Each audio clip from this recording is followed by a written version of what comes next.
Hello, it's Marek, welcome to MDrives. Today I want to give you an update on what is happening with my car with suspected wastegate rattle. So I took my car to BMW so BMW can investigate it and also do the service at the same time because my car needed a new oil and filters.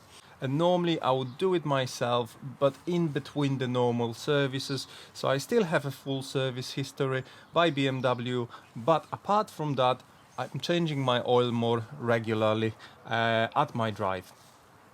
Anyway, going back to the wastegate rattle problem, BMW admitted it is that issue. So they actually call it a wastegate chatter, not rattle. And unfortunately, what I found out is that they won't fix it. And why they won't fix it? Because BMW decided that this isn't an issue anymore. It doesn't require a fix. It's a characteristic of the engine.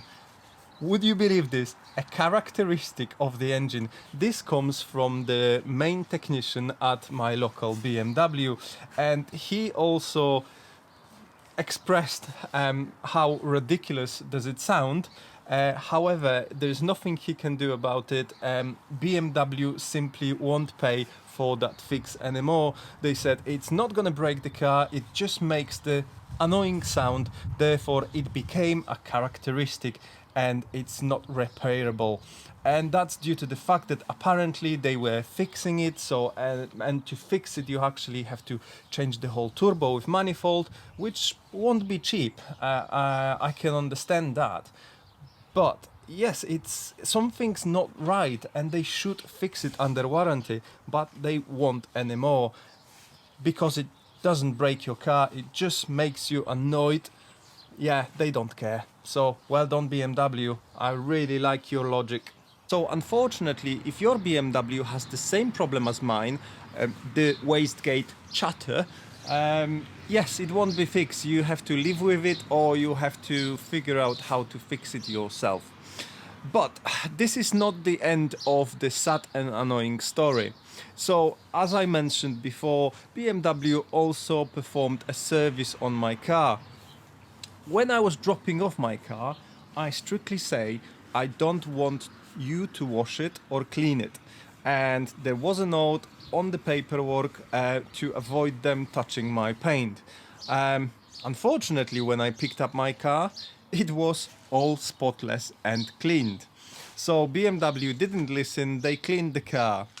And then I realized they managed to scratch the whole bonnet. I was so furious. I'm gonna overlay some of the shots now to show you the damage.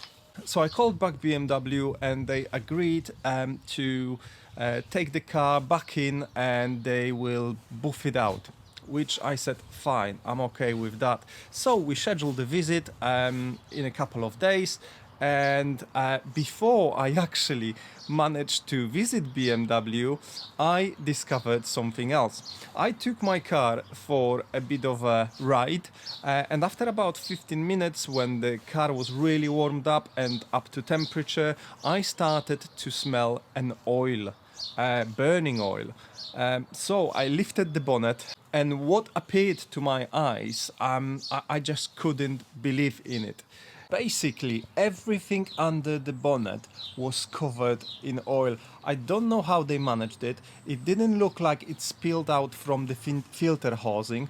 It looked like they probably took out the filter and dropped it, and it sprayed all over the engine and everything around it. And you know what? They forgot to clean it. So it is absolutely disgusting. You know, I can't believe how a main dealer can leave a car and handle it back to you in that state. It's just unthinkable. And you're paying 300 quid for it. It's just ridiculous, absolutely ridiculous. So obviously they agreed they're going to clean it as well. So I took my car to BMW. They buffed the bonnet. Unfortunately, now I cleaned the car myself and inspected it again. I can see that the scratches are still there. They're not as visible, but they are still there, so it will need an extra buffing, something I will probably do in the springtime, buff the whole car and polish it. Yeah, they gave me a mug, a BMW M mug, so I'm not moaning about it too much. So I have to say, I really don't want to go back to BMW. I think I'm gonna switch to the specialist. I know a special BMW specialist in my area, and I think from now onwards my car will be going exclusively over there and not to BMW. So this is it, guys. I think that's how my adventure with BMW dealers ends. And from now on, because my car isn't under warranty anymore, it's going to be serviced on this drive and serviced at BMW specialist, and it won't see a main dealer anymore. I'm sorry I had to bring this bad news to you. If your car has the same issue as mine, unfortunately you will have to learn to live with it, unless you want to end up paying a lot of money and fixing it yourself. So thank you for watching, guys. I see you shortly in the next video. Please remember this, give video a like and subscribe to my channel, and I see you shortly in the next one. Thank you, goodbye, do widzenia.